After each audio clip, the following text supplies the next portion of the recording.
This is a great one. What is the strangest footage you've ever had to restore? That's a beauty. They're all pretty strange, really.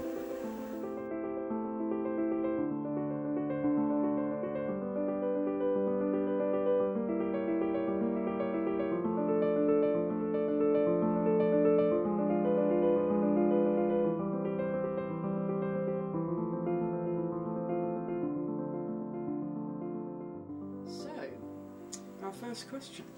Was the filming done by a professional photographer or filmmaker? Interesting question.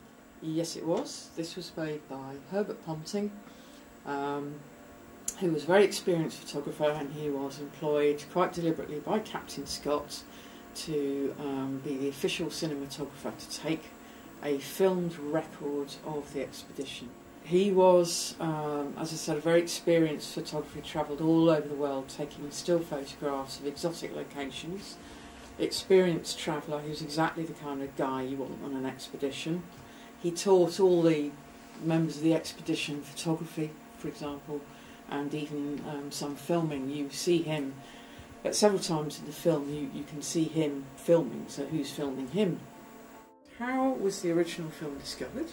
The film was handed down to the BFI in the 1940s when Herbert Ponting died, and we've had it ever since. It's one of our great national treasures.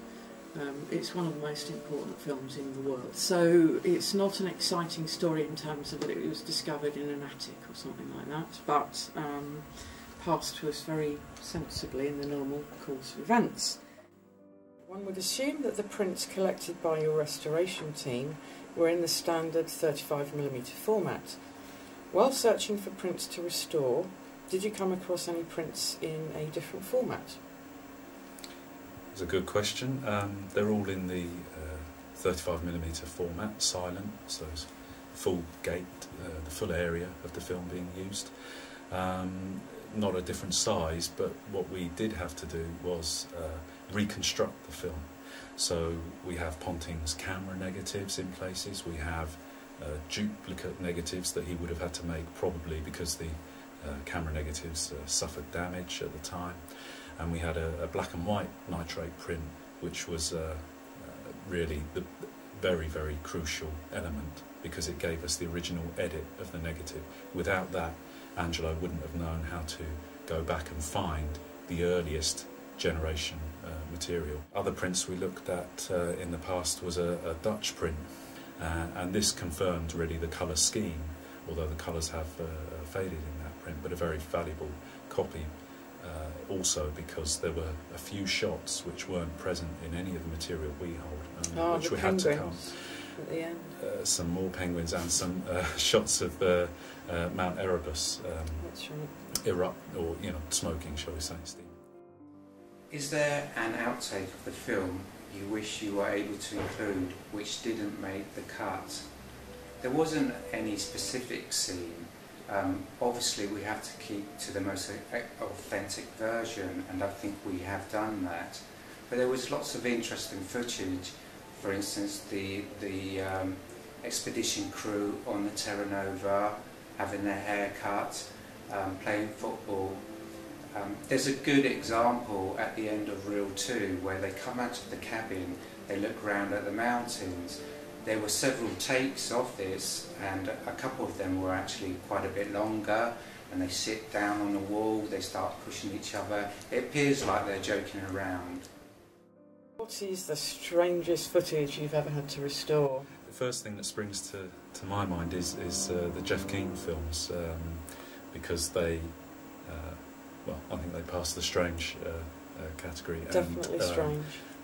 Jeff Keane himself was handmade, really, a lot of these copies, edited them together and made his mark on them, literally deliberately scratching them, bleaching them, painting on them, and so to find ways of trying to represent that sort of energy, kind of violent energy in the new copies was a real challenge. So it's not just old films like Great White Silence, the 100-year-old stuff, it's also quite modern, experimental, artistic film. That's right.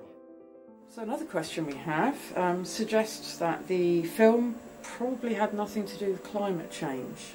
It's a good point, I'll come back to it. The second part of the question wonders whether Scott was keen to promote the expedition in the hope that he could raise sponsorship and money for later journeys. Yes, this is definitely the case. In fact, the film that we're looking at now was sponsored by the Gaumont Film Company, who paid a lot of money to the expedition for the rights to show the film. The question about climate change is interesting. Of course, they didn't know at the time about climate change in the way that we do now. It wasn't so much of a concern, but they were very, very, very keen to take very exact measurements. It was a proper scientific expedition. It was funded by people who wanted data to be collected down in Antarctica. It was unexplored. Nobody had ever been across it before. Nobody knew what was there. What's most interesting in relation to the climate change question is the fact that the data that they collected is now what they call base data for very long periods of time, that we've been collecting temperature, climate data, geological data, all sorts of other scientific measurements, which are now helping us to monitor what is going on down in Antarctica, which is crucial for matters about climate change.